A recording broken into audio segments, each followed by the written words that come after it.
한국 사람들은 먹어서 해결하는 걸 좋아하잖아요.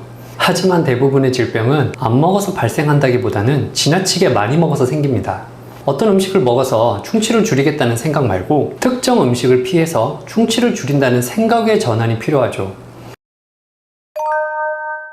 물론 자일리톨처럼 충치균을 억제하는 것이 있지만 우리가 항상 자일리톨을 챙겨 먹을 수는 없잖아요. 과자나 사탕이 충치가 잘 생긴다는 것은 누구나 아는 사실이잖아요. 이번 시간에는 그런 뻔한 거 말고 충치가 잘 생기는 음식을 좋아하게 되는 원인을 이야기하려고 합니다. 처음 크리스피 도넛이 한국에 나타났을 때 기억하시나요? 당시에만 해도 크리스피 도넛은 엄청 단 음식이었습니다. 하지만 지금은 그렇게까지 단 음식은 아니죠. 시간이 지나면서 사람들이 이 엄청나게 단맛에 적응을 한 거예요. 이처럼 입맛은 경험의 산물입니다. 아이들은 처음에 이렇게 단 음식을 잘 못 먹습니다. 경험해 본 적이 별로 없거든요. 하지만 자꾸 접하다 보면 그 맛이 익숙해지고 점점 좋아합니다. 성인이 쓰고 떫은 맛에 익숙해지면서 술과 담배를 즐기는 것처럼 아이들이 엄청나게 단맛에 익숙해지는 것도 얼마나 경험했느냐의 문제입니다. 과자, 사탕, 아이스크림 같은 음식은 단당류로 이루어진 설탕이 엄청나게 많이 들어가 있기 때문에 이당류나 다당류로 구성된 자연식품에서는 느낄 수 없는 강한 단맛이 있어요. 혓바닥을 통해서 뇌로 전달되는 자극이 핵폭탄급입니다. 게다가 단당류는 충치균이 좋아하기 때문에 단당류가 입안에 자주 있는 만큼 치아가 잘 썩게 됩니다. 과일은 이당류로 단맛을 내고 일반 식품은 다당류로 단맛을 냅니다.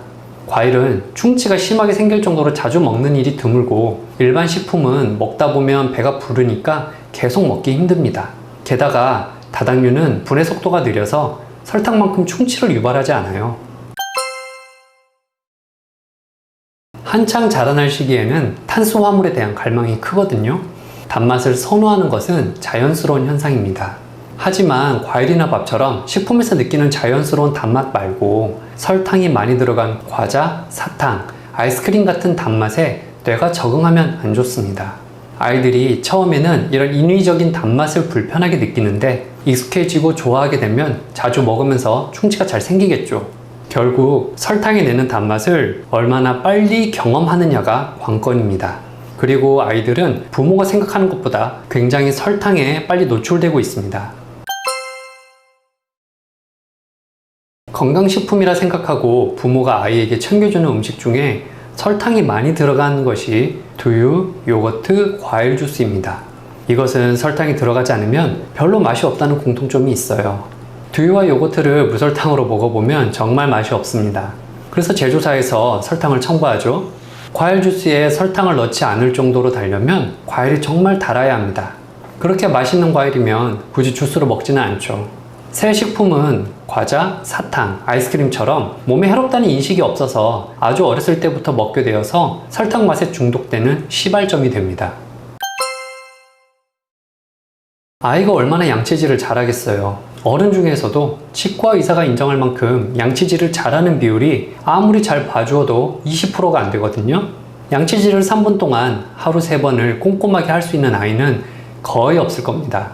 결국 평소에 어떤 음식을 먹느냐에 따라 충치가 심하게 생기는지 조금 생기는지 결정되는 겁니다.